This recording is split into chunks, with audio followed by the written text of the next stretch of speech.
Hi guys, welcome back to INFJ Thoughts. Today we are going to talk about the Healing INFJ. Before we get started, comment, like, and subscribe, and let's do this.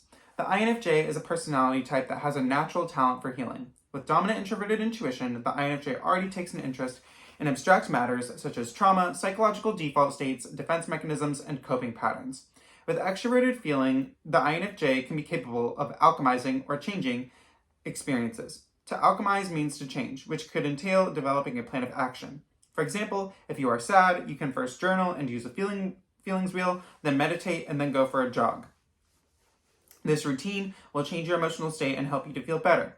On top of this, the INFJ has demonstrative introverted feeling. The cognitive function in the demonstrative or sixth position is a shadow function. However, it is the most accessible shadow function to that personality type. This means that the INFJ can optimize their feelings and heal more effectively when they take introverted feeling into account. For example, the inexperienced INFJ may simply go for a jog if they are sad, or paint a picture.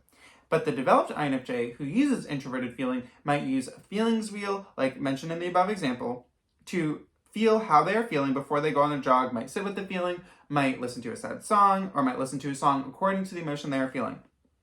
Or they might paint a picture specifically expressing how they're feeling rather than just going into just painting, right? This is an important distinction because INFJs are all about their hobbies. So like to integrate introverted feeling means to specifically bring that emotion into the project.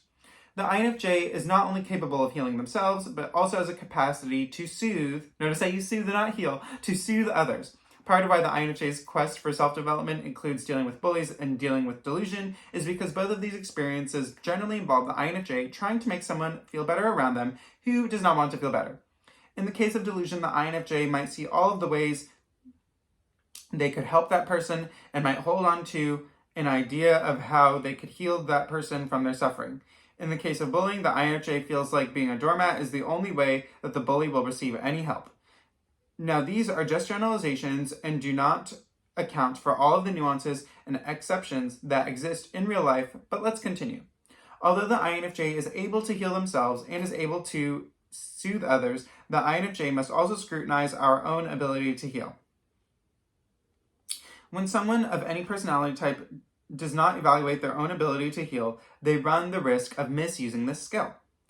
The developed INFJ can evaluate if they're healing themselves or if they are just trauma bonded. We'll evaluate if others appreciate our soothing and healing capabilities, and we'll evaluate what healing means and what healing techniques should be used in certain situations.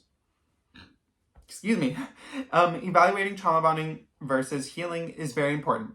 Trauma bonding is something that happens very quickly and instantly. Trauma bonding does not take effort and often involves a forgiving view of a situation, but it's unreasonably forgiving. Healing, contrastingly, takes time and is normally rooted in a facet of reality. Healing could be meditations, bath, listening to music, listening to healing music, affirmations, and other tools for introspection and compassion. Now, this is important because healing and trauma bonding both involve relief from the pain or the experience. Understanding how others appreciate your healing abilities is also important. For this step, I would suggest you adopt the perspective of an introverted judger. Introverted judging dominants and auxiliaries have a detachment from how people respond to their advice in comparison to the extroverted judging dominants and auxiliaries. Remember, extroverted judging is stereotyped to be controlling. Introverted judging is stereotyped to be more detached. Now, I feel like everybody is given like the same dose of controlling, and MBTI just helps us understand how that is expressed. So I don't think one type is more controlling than another. I just think it looks different for every type. But yes, so being able to remain somewhat indifferent and apathetic, this is a goal. A J type, an INFJ, a J type is never going to be like totally indifferent when we're giving someone advice. But aiming to kind of achieve indifference or apathy while giving someone else advice and accepting that it is their own free will and choice is a key facet to not getting over-invested in someone else's mental health journey. Finally, going off of number one,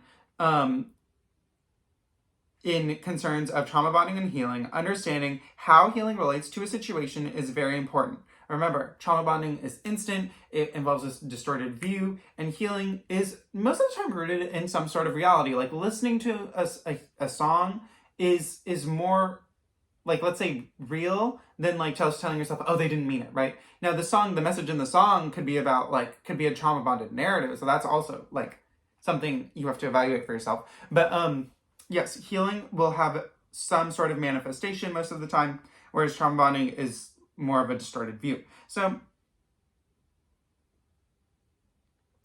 one way to do this is to make the affirmations and methods of healing target what needs healing. So for example, let's say someone made fun of how I looked.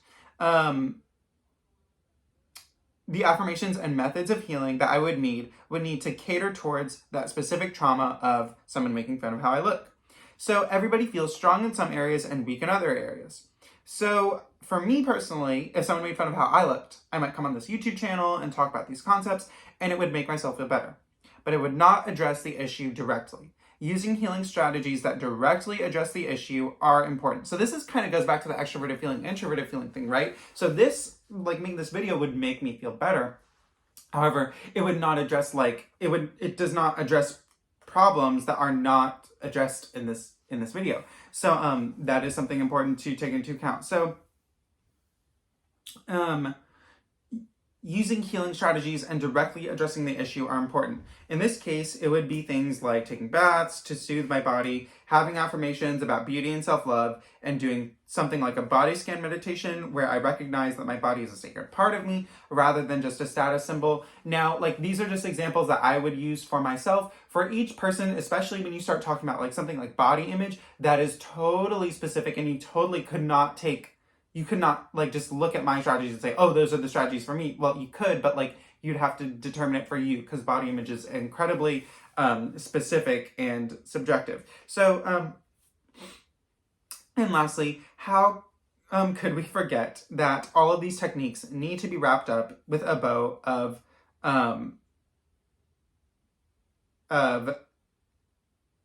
action? So all of this needs to be wrapped up with action, because INFJs lack extroverted sensing. So,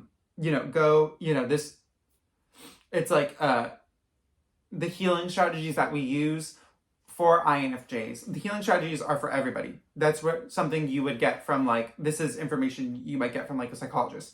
And then finally, to wrap it all up, the INFJ can benefit from saturating these healing strategies with actions, sending resumes, developing some sort of workout or morning routine, right? All those actions that you've heard over and over for INFJs. So I hope y'all like this video, and I hope we can all find healing techniques and strategies that work best for us. Thanks.